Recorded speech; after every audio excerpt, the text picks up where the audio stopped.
Apektado naman ng ASF ang ilang alagang baboy sa Bantay, Ilocos Sur.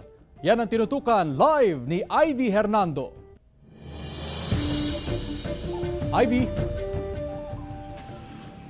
Chris, may naitalagang checkpoint sa boundary ng 1st District at 2nd District ng Ilocos Sur, ngunit umabot na rin ang kaso ng African Swine Fever sa 1st District na inaalam pa kung saan nagmula. Tinamaan ng African Swine Fever ang ilang alagang baboy ng nasa 3 backyard racer sa Barangay Kabalangan, Bantay, Ilocos Sur. 17 baboy na ang nangamatay matapos tamaan ng sakit. Nang makumpirmang positibo sa ASF mula sa blood test, agad nagsagawa ng culling operation ng autoridad.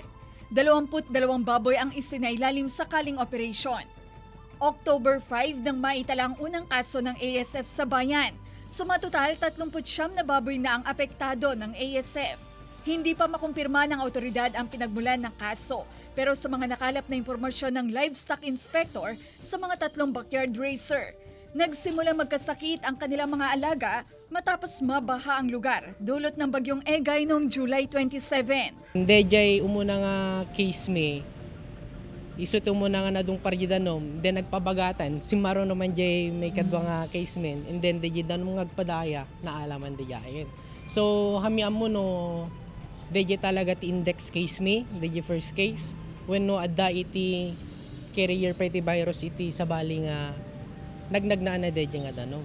Hiling ng lokal na pamahalaan, paigtingin ang biosecurity measures upang ma-contain at hindi na kumalat ang virus. It's better nga ipa-investigate, ipa-test no adda kabali na. Tapno kas taget amo tayo di ararami din tayo nga gandat iti sumaro no nga alal daw. Insured naman umano ang mga alagang baboy ng mga apektadong hog racer na tumanggi na magpa-interview sa news team. Tumanggi na rin magkomento ang mga opisyal ng nasabing barangay.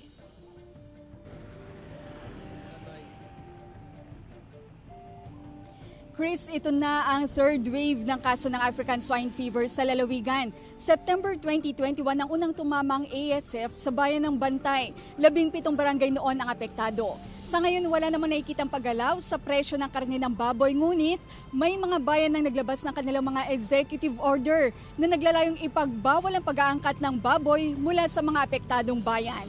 Yan muna ang latest mula rito sa Bantay, Ilocos Sur. Chris? Maraming salamat, Ivy Hernando.